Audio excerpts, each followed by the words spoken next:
ಅಂತ. ಸೂರ್ಯ ಚೆನ್ನಾಗಿದ್ಯಾ? ಏನಪ್ಪ ಸೂರ್ಯ, ಚೆನ್ನಾಗಿದ್ಯಾ ತಾನೆ? ನಿನ್ನ ನಾನು ಚಿಕ್ಕ ವಯಸ್ಸಿನಲ್ಲಿ ನೋಡಿದ್ದು, ಇದು ದೊಡ್ಡವನಾಗಿದ್ಯಾ? ಆರಾಮಿದ್ಯಾ ತಾನೆ? ರಾಮಣ್ಣವರೇ, ಈ ಗ್ರಾಮ ದೇವತೆ ಲಕ್ಕವತ್ತಾಯಿಯ ಆಶೀರ್ವಾದ ಮತ್ತು ನಿಮ್ಮಂತ ಹಿರಿಯರ ಆಶೀರ್ವಾದದೊಂದಿಗೆ ನಾನು ಮತ್ತು ನಮ್ಮ ಮನೆಯವರು ತುಂಬಾ ಚೆನ್ನಾಗಿದ್ದೇವೆ. ಒಳ್ಳೆಯ ಸಮಯಕ್ಕೆ ಬಂದಿದೆಯಾ? ನನ್ನ ತಂಗಿ ಫಸ್ಟ್ ಕ್ಲಾಸ್ ಪಾಸ್ ಆಗಿದ್ದಾಳೆ. ಮೊದಲು ಈ ಸ್ವೀಟ್ ತಿನ್ನು, ಆಮೇಲೆ ಎಲ್ಲರೂ ಸೇರಿ ಊಟ ಮಾಡೋಣ.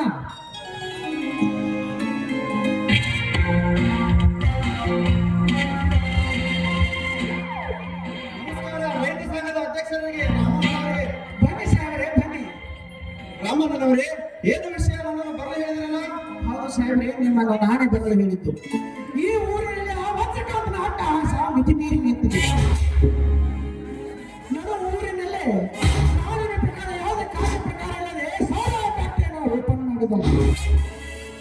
ಹೀಗಿರುವಾಗ ಊರಿನ ರೈತರೆಲ್ಲ ಸಾರಾಯಿ ಕುಡಿದು ಸಾಯ ಹೊತ್ತಿದ್ದಾರೆ.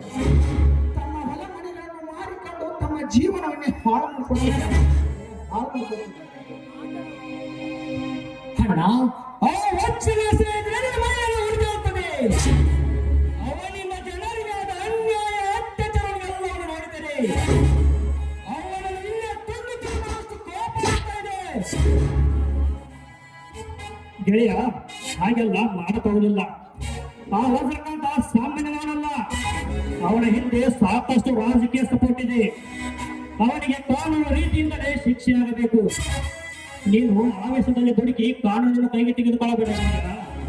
ನಮ್ಮ ಆವಲಿಯ ಯಾವತ್ತಿಗೂ ಯಾರು ಯಾವ ಕಾರಣಕ್ಕೂ ಕಾನೂನನ್ನು ಕೈಗೆತ್ತಿಕೊಳ್ಬಾರ್ದಪ್ಪ, ಕೈಗೆತ್ತಿಕೊಳ್ಬಾರ್ದು.